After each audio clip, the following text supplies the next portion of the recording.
ప్రముఖ సినీ నటులు రాజేంద్ర ప్రసాద్, సాయి కుమార్ గురువారం వీఐపీ ప్రారంభ విరామ సమయంలో తిరుమల శ్రీవారిని దర్శించుకున్నారు.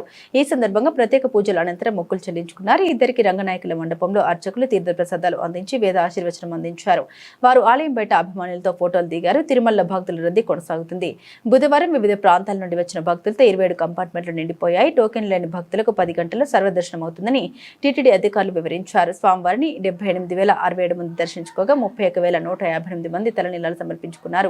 భక్తులు సమర్పించుకున్న కానుకల ద్వారా హుండీకి 4.39 కోట్ల ఆదాయం వచ్చిందన్నారు. 4.16 లక్షల లడ్డూలను విక్రయించామని, 1.93 లక్షల మంది భక్తులకు అన్నప్రసాదం అందించామని వెల్లడించారు. వారంటే పిచ్చి నాకు ఏది జరిగినా ఆయనకి చెప్పుకోవడం ముందు నుంచి అలవాటు.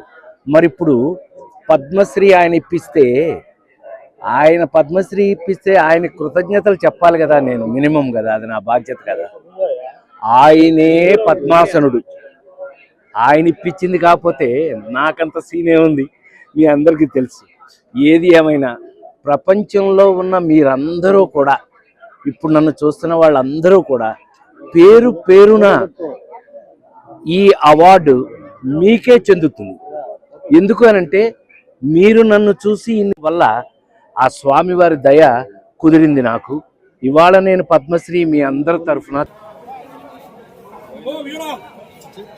సో ఎప్పుడు వచ్చినా స్వామివారిని ఎన్నిసార్లు చూసినా మళ్ళీ చూడాలనిపించే, ఈసారి మళ్ళీ పునర్దర్శన ప్రాప్తిరస్తు అనుకోవడం, వచ్చినప్పుడంతా మళ్ళీ ఎప్పుడు వస్తామా అని ఎదురు చూడడం. మీ అందరికీ తెలిసిన విషయమే. ఈ 50 ఏళ్ళ నా సినీ పయనంలో నాన్నతో మొదలై నేను, ఇప్పుడు తమ్ముళ్ళు, ఇప్పుడు మా అబ్బాయి. సో మొన్నే వాడిది కూడా మీ అందరి ఆశీర్వాదంతో, స్వామి అనుగ్రహంతో శంబాలా కూడా పెద్ద హిట్ అయింది. ఆ టైంలో కూడా మీరు రావడం జరిగింది. వాడు ఇప్పుడు 5-6 సినిమాలు చేస్తున్నాడు.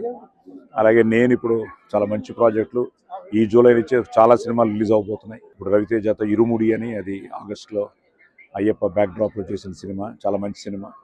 నమో వెంకటేశాయ, గోవింద గోవింద.